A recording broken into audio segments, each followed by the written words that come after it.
L'islam, c'est une religion de paix qui nous appelle à l'unité, à la compassion et à la justice pour tous. L'islam, c'est une religion de soumission à Allah.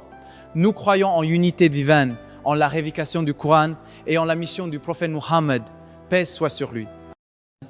Ne délaisse jamais cette invocation après chaque prière. Tu peux la dire même en dehors des prières, mais particulièrement le minimum après chaque prière, ne la délaisse jamais. Quelle est cette invocation?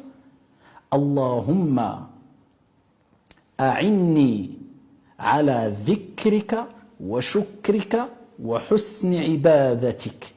Ne délaissez jamais cette invocation, particulièrement maintenant, avant Ramadan, pour pouvoir s'organiser comme il se doit, en cherchant assistance auprès d'Allah Azza wa Jal avant le Ramadan et même en dehors du mois du Ramadan.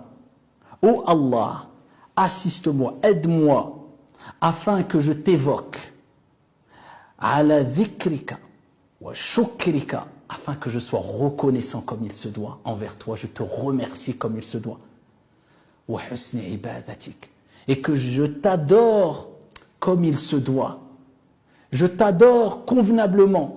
Je t'adore de la meilleure. La meilleure des invocations, c'est l'invocation du jour de Arafat, comme le prophète alayhi salatu wassalam a dit. Et le prophète sallallahu alayhi wa sallam nous dit, et la meilleure des paroles que j'ai dites, moi ainsi que les prophètes qui m'ont précédé le jour de Arafat, c'est quoi? Apprenez ce dhikr. Et répétez-le des centaines, des milliers de fois le jour de Arafat. Même si tu n'as plus de temps pour demander des choses à Allah, ne t'inquiète pas. Si c'est la meilleure parole à dire, eh bien si tu fais devancer ce que Allah préfère, Allah Azza wa Jal sait mieux que toi ce qui est meilleur pour toi sans que tu ne le demandes. Allah te l'accordera, Inch'Allah. Allahu Akbar. Quelle est cette parole? La ilaha illallah. Wahdahu la sharika lah. Lahul mulk wa lahul hamd. Répétez un maximum de fois cette parole le jour de Arafat. Cette journée-là, celui qui la jeûne, si tu ne fais pas partie des pèlerins, eh bien Allah te donne cet immense cadeau, comme le prophète alayhi salatu wassalam a dit. J'espère d'Allah qu'Allah pardonne à travers le jeûne de cette journée-là 2 ans de péché. 2 ans de péché. 1 année de péché passé et 1 année de péché à venir. Donc profitez pour jeûner cette journée, le jour de Arafat. Et comme on dit certains savants, et parmi eux Ibn al-Qayyim, ils font un parallèle aussi avec as-salat, comme le prophète alayhi salatu wassalam a dit, que tu seras récompensé selon ta concentration, selon ta bonne application de la prière. Certains auront 10% de leur prière, d'autres 50%, d'autres 60%, d'autres 80%, d'autres rien, d'autres une prière complète, selon ta concentration, selon ton investissement, selon la présence de ton cœur. Allahumma inni as'aluka al-afwa wal-afiyah. Très simple. Il dit alayhi salatu wassalam, il n'y a pas une invocation meilleure par laquelle le serviteur invoque son Seigneur tabaraka wa ta'ala que celle-ci.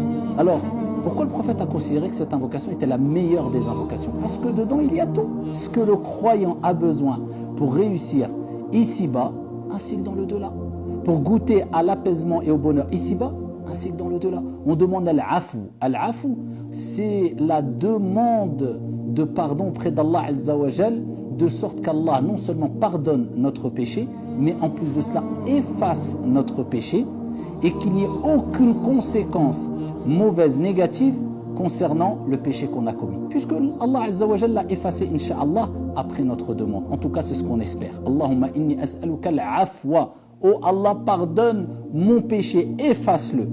Wal-afiyah, al-afiyah, c'est un terme qui englobe énormément de choses. Quelque chose d'indispensable pour le croyant.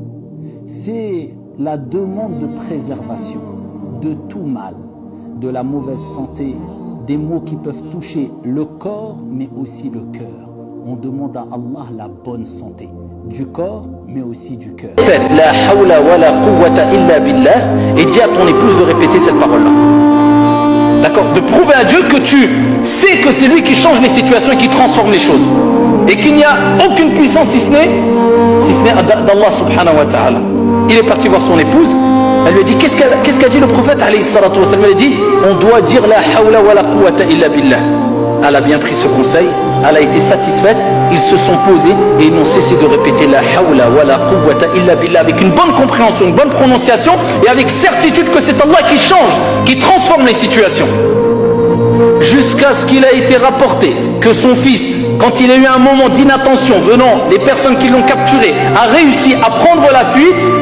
Et en plus de cela, c'était des gens qui étaient ennemis du prophète alayhi salatu wassalam et qui voulaient faire du mal et tuer le prophète alayhi salatu wassalam. Non seulement il a réussi à prendre la fuite, mais en plus prendre des bêtes avec lui. Il est rentré chez ses parents, il les a retrouvés. Non seulement sain et sauf, mais en plus avec des bêtes.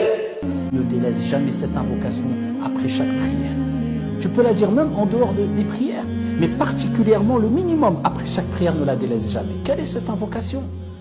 Allahumma a'inni ala dhikrika wa shukrika wa husni ibadatik. C'est la clé de l'exaucement des invocations. Le prophète dit, toute personne qui dit, comme a dit Yunus alayhi salam, la ilaha illa ant, il n'y a de divinité digne d'être adoré que toi, ya Allah, subhanak, gloire à toi, inni kuntu min adh-dhalimin, j'ai été certes parmi les injustes, eh bien l'invocation qu'il fera sera exaucée bi'idnillahi tabaraka wa ta'ala. Abonne-toi pour recevoir plus de rappels quotidiens. À travers le Coran, à travers la salat, à travers le dhikr, et je terminerai avec ça aussi.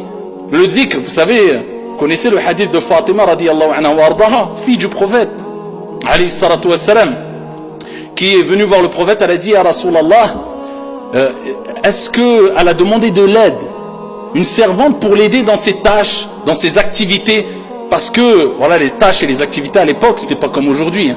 Tu prends l'aspirateur, t'as juste à passer l'aspirateur sur le tapis, tu veux de l'eau, non, tu vas pas porter des seaux et faire des mètres, voire des kilomètres pour aller prendre de l'eau, non, c'était très difficile. Et le prophète lui a dit, je vais te donner meilleur que cela. Vous connaissez le hadith, il lui a dit, avant de dormir tous les soirs, regardez, elle est où la baraka? Dans la santé, pour avoir de la force, elle est dans le dhikr, dans l'évocation de Dieu, subhanallah. Et dans d'autres causes aussi, bien sûr, hein, le fait de faire du sport, de s'entretenir. Mais nous, en tant que croyants, on a cette conviction. Elle est dans le rappel de Dieu. Il lui dit avant de dormir, tu dis 33 fois subhanallah, 33 fois alhamdulillah et 34 fois Allahu Akbar. Eh bien, après qu'elle ait mis en application cette recommandation prophétique, eh bien, elle n'a plus eu besoin d'aide. Alhamdulillah. Elle a eu une bénédiction telle que, eh bien, elle se suffisait d'elle-même. Quand on a fini la prière, on ne se relève pas. Je m'assois. Et là, j'ai quelque chose à dire. Je dois bouger le petit doigt, d'accord, de droite à gauche doucement. Et je dis quoi?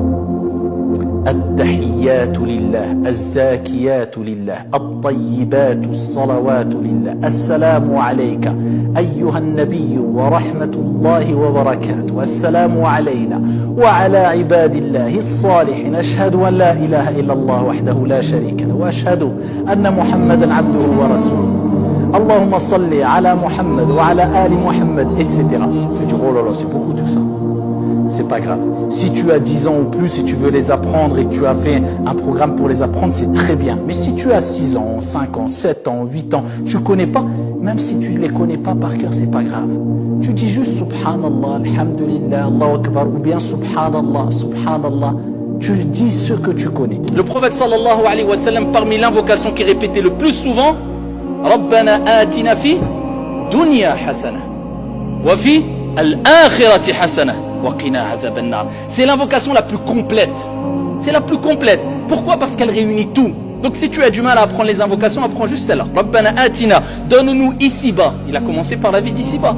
Parce que la vie d'ici-bas, tu as droit d'en profiter à partir du moment où elle te permet de vivre épanoui et de te rapprocher de Dieu. Pas besoin de dire j'abandonne complètement la vie d'ici-bas. Mais attention, devant toi il y a toujours al-maut, la mort. Ce qui te recadre. Ce qui te rappelle que te perds pas, te trompe pas. C'est là l'objectif principal. Et que tu le veuilles ou non, bon gré mal gré, tu vas y goûter. Donc cette belle maison, cette richesse que tu as, sache que tu ne l'emporteras pas avec toi. Et si tu fais devancer tous ces bienfaits sur l'amour de Dieu, à tel point que ça te détourne du bon comportement, de l'amour de Dieu, de tes principes, eh bien là ça peut devenir problématique. Ces paroles 3 fois le matin et 3 fois le soir. Aucun mal ne le touchera. C'est une parole prophétique. Et le prophète sallallahu alayhi wa sallam, sa parole est véridique. Ce n'est qu'une révélation émanant de son Seigneur tabaraka wa ta'ala. Quelle est cette parole? Quelle est cette invocation à prononcer à lire, à réciter avec méditation, avec conviction quant à l'effet que Dieu met à travers ici cette invocation, eh bien c'est la suivante. Le prophète sallallahu alayhi wa sallam nous a dit de réciter ces paroles.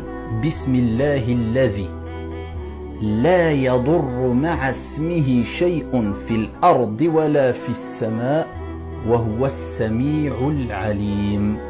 Des paroles très simples. 3 fois le matin, 3 fois le soir. Rien ne pourra t'arriver, insha'Allah ta'ala, sauf si Dieu en a décidé autrement. 2 recommandations du prophète alayhi salatu wa sallam. La première, c'est une invocation qu'il a enseignée à Mu'adh. Et la deuxième, c'est une invocation que lui-même alayhi salatu wa sallam récitait tout le temps. Et ça, on doit vivre avec et mourir avec. Et bien il dit, oh Mu'adh, je t'aime. Je vais t'apprendre des paroles. Récite-les tout le temps. Ne les laisse jamais après chaque prière. Les 5 prières, les abandonne jamais. Les 5 prières obligatoires. Il lui dit, dis après chaque prière. Quand tu as terminé ta prière, certains savants ont dit c'est juste avant de taslim, quand tu as fini de tashahhud. Allahumma a'inni ala dhikrika wa shukrika wa husni ibadatik. La preuve que la rectitude, on peut l'avoir qu'en demandant de l'aide auprès d'Allah. On ne peut pas l'avoir tout seul. Il dit demande à Allah, faites cette dua tout le temps après les prières. Allahumma a'inni, oh Allah, aide-moi à t'évoquer, à penser à toi, ala dhikrika wa shukrika, à être reconnaissant. Et à la husni ibadatik, et à t'adorer de la meilleure des manières. Et la deuxième dua, le prophète alayhi salatu wassalam, parmi les invocations qu'il récitait, qu'il disait, qu'il mentionnait le plus tout au long de sa vie, c'est qui? C'est le prophète. Que dire de nous? C'était quoi? Ya muqallib al-qulub thabbit qalbi ala dinik. Oh toi qui retourne les cœurs, parce que le qalb a été appelé le qalb parce qu'il yataqallab, parce qu'il se retourne. Un jour t'es bien, un jour t'es mauvais. Ça va vite, ça glisse. Tu glisses vite, fais attention. Quelquefois la glissade, elle peut te rendre handicapé. Ça y est, tu peux plus bouger ou t'es. Attention. En fait, tout le temps il répétait, oh toi qui retourne les cœurs, raffermis, laisse mon cœur, raffermis mon cœur sur ta religion. La meilleure des invocations, la meilleure. Il dit c'est quoi? Allahumma inni as'aluka al-afwa wal-afiyah. C'est compliqué ou pas? C'est la meilleure des invocations. Pourquoi? Tu demandes ce que l'être humain a besoin ici-bas et dans le delà. Oh Allah, je te demande al-afwa, que tu effaces tous mes péchés, wal-afiyah, la préservation du cœur et du corps. Donc si tu as la bonne santé physique et la bonne santé du cœur, qu'est-ce que tu veux de plus? Oui, Allahumma inni as'aluka al-afwa wal-afiyah. Mais les invocations du soir et du matin que vous retrouvez dans les citadelles du musulman, les invocations protectrices, les invocations, après les gens se plaignent, j'ai un aïn, j'ai ceci, j'ai cela, je vais mal, t'as fait tes duas. Non mais voilà, t'as fait de ça une option encore, tu t'es trompé, t'es à côté de la plaque.